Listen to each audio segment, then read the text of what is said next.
Assalamualaikum warahmatullahi wabarakatuh. Alhamdulillahirabbil alamin.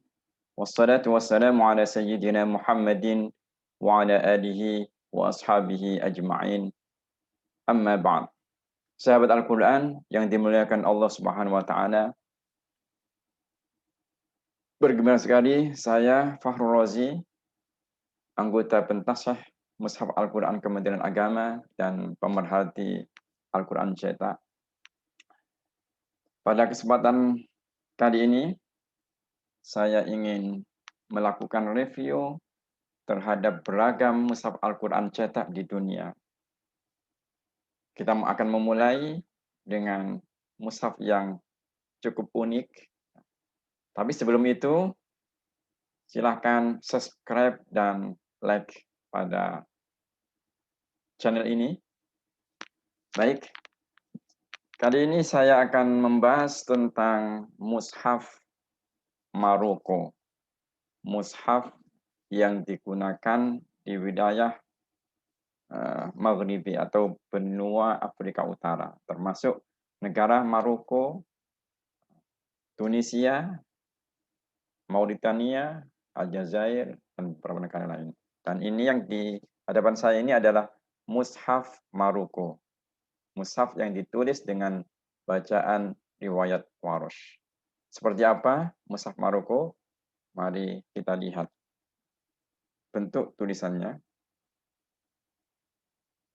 Saya akan membagikan screen. Ya. Kita akan melihat. Ini adalah Mushaf Maroko. Bentuk tulisannya ditulis dengan khot Maghribi al-Mabsut. Memang tulisan ini tidak populer di negara kita atau di wilayah Masyriki, tetapi ini digunakan di Maroko, Tunisia, dan negara-negara yang berada di Afrika Utara dan tergabung dalam wilayah Maghribi. Bentuknya cukup unik dan bentuk tulisan ini memiliki sisi perbedaan dengan khot yang kita gunakan. Pertama dalam bentuk huruf fa dan qaf. Kita lihat fa dan qaf. Fa adalah diberi titik satu di bawah. Innalladzina kafaru. Kemudian untuk qaf diberi titik satu di atas, atau dalam sistem yang kita kenal itu sama dengan huruf fa. Tetapi ini dalam sistem Maghribi adalah huruf qaf. Ini di baris. Khatamallahu ala qulubihim, tertulis seakan-akan fulu fa, tetapi ini adalah si qaf dalam sistem Maghribi. Jadi fa diberi titik di bawah, kemudian qaf diberi titik satu di atas. Itu perbedaan yang pertama. Kemudian bentuk penulisan lam alif. Lam alif. Saya akan menampilkan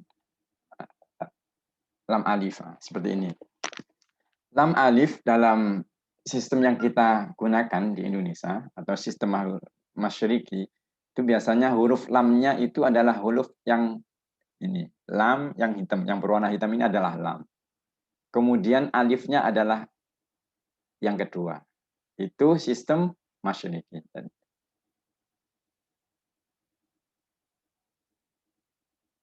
Terbalik, maaf ini.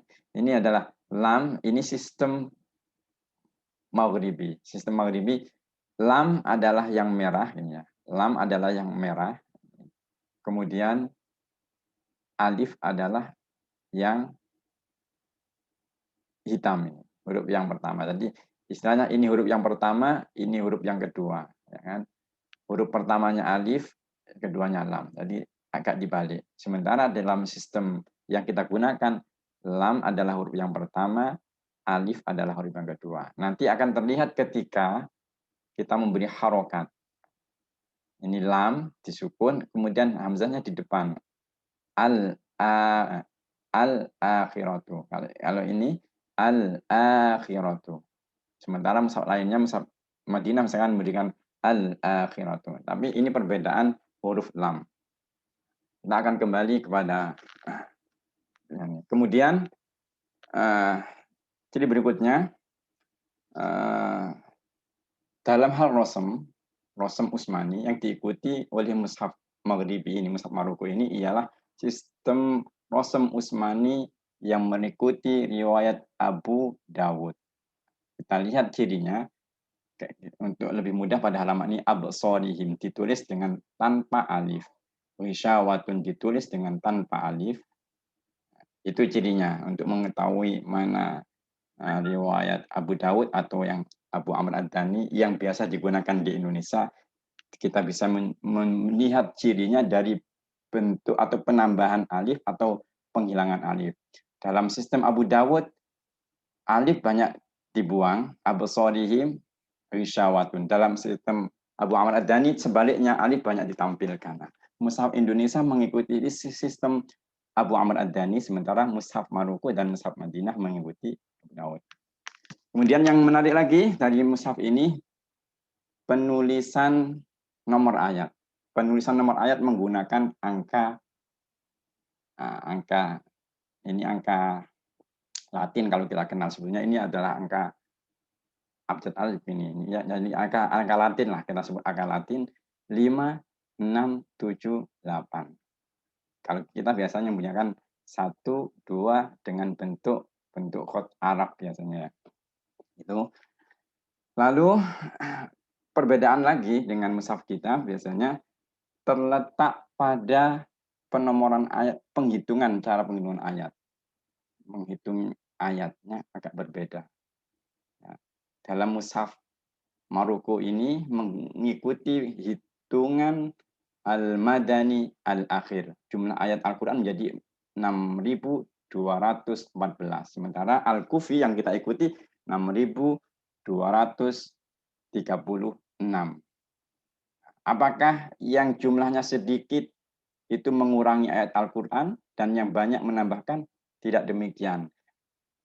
Perbedaan penghitungan ini lebih pada cara menghitung ayat. Nanti kita lihat pada surat Al-Fatihah, kita akan mengetahui bagaimana perbedaan itu bisa terjadi. Kita akan melihat surat Al-Fatihah. Kita lihat surat Al-Fatihah terdiri dari 7 ayat. Semua ulama sepakat 7 ayat. Kalau mushaf Indonesia, mushaf kita biasanya kan menggunakan Bismillahirrahmanirrahim ayat pertama. Ini ayat pertama. Bismillahirrahmanirrahim ayat pertama.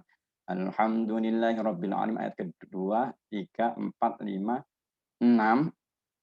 Ayat ketujuh, siratal ladzina an'amta 'alaihim ghairil maghdubi 'alaihim waladdallin.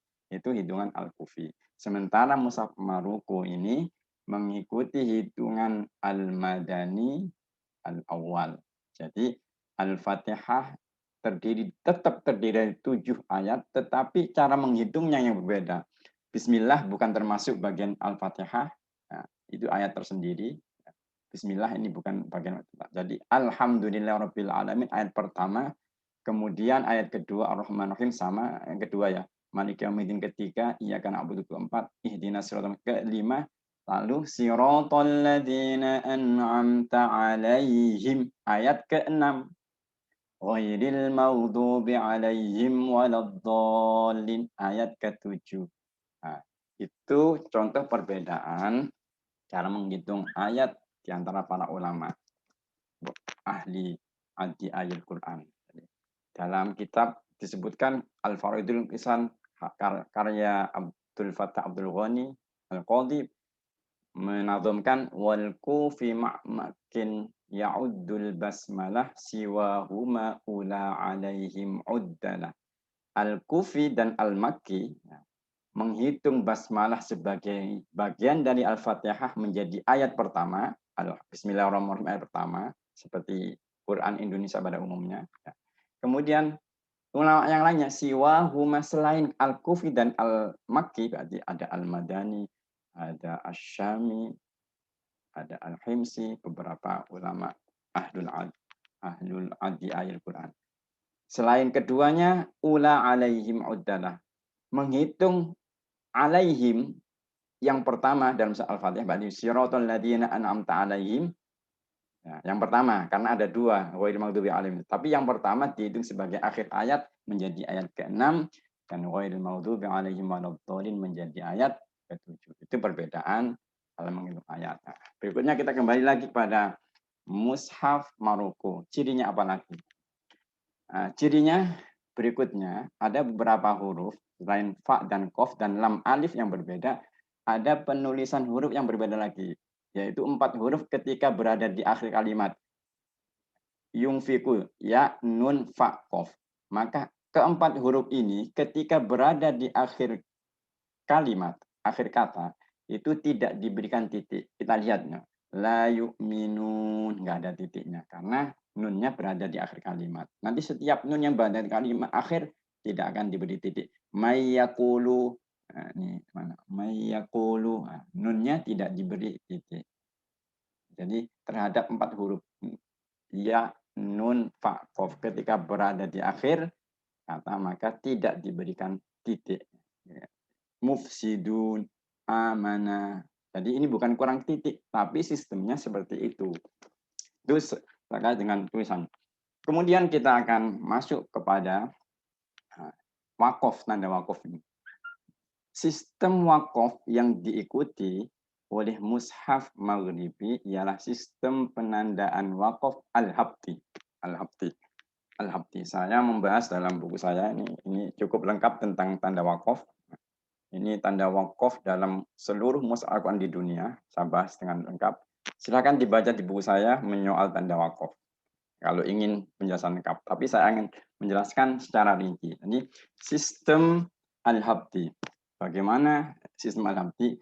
Sistem Al-Habti ialah penempatan wakaf pada seluruh kata, ya, seluruh kalimat, seluruh kata dalam Al-Quran yang terdapat wakaf, baik di tengah maupun di akhir ayat. Yang di akhir ayat la yu'minun, ini ada wakafnya, diberi tanda wakaf. Tanda wakafnya hanya tunggal. Soh, mah bisa itu soh peringat untuk berhenti. Sam'ihim, jadi itu baik yang di akhir ayat maupun di tengah ayat yang ada wakaf maka ditandakan. Nanti ketika akhir ayat tidak ada wakaf tidak ditandakan seperti itu. Nah, karena itu jumlah wakafnya 9.845 tanda wakaf seluruh dari juz 1 sampai juz akhir. Itu ya. Kemudian berikutnya, nanti kalau tanda wakaf kita bahas tersendiri karena variannya banyak dan untuk itu bisa membaca buku saya menyoal tanda wakaf. Kemudian tanda berikutnya tentang pembagian juz, pembagian Al-Quran, tahzibul Quran. Yang kita kenal Quran 30 juz, nah, itu adalah pembagian Al-Quran. Dalam mushaf maghribi ini tidak dikenal istilah juz. Jadi istilah juz tidak digunakan. Sebagai gantinya, maka di sini disebutkan al-hizbu, hizib. Jadi Al-Quran dibagi menjadi 60. Di sini ada 60 hizib. Itu yang digunakan. Jadi juz tidak tertuliskan. Karena pembagian itu kan tergantung digunakan.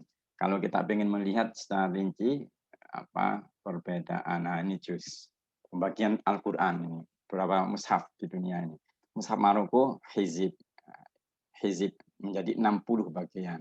Membaca satu hizib berarti sama dengan setengah juz dalam Quran kita.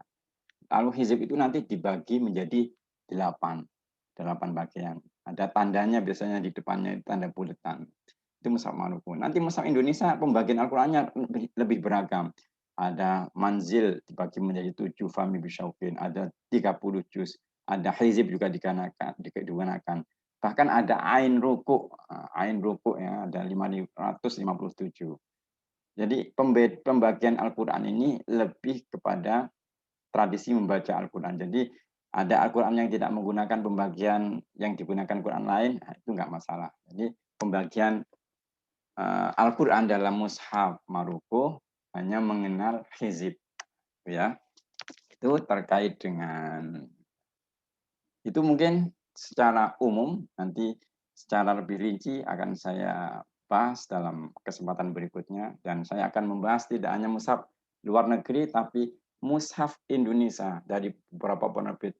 Ada 300 penerbit di Indonesia yang menerbitkan Al-Quran. Nanti dalam kesempatan berikutnya saya akan membahas karakteristik, kelebihan, dan penggunaan dari mushaf-mushaf itu. Mushaf A cocoknya untuk siapa, mushaf B cocoknya untuk siapa, dan Anda ketika membeli sesuaikan dengan kebutuhan Anda. Demikian, terima kasih. Assalamualaikum warahmatullahi wabarakatuh. Terima kasih. Jangan lupa subscribe. Kita akan berjumpa dalam penjelasan berikutnya. Ya.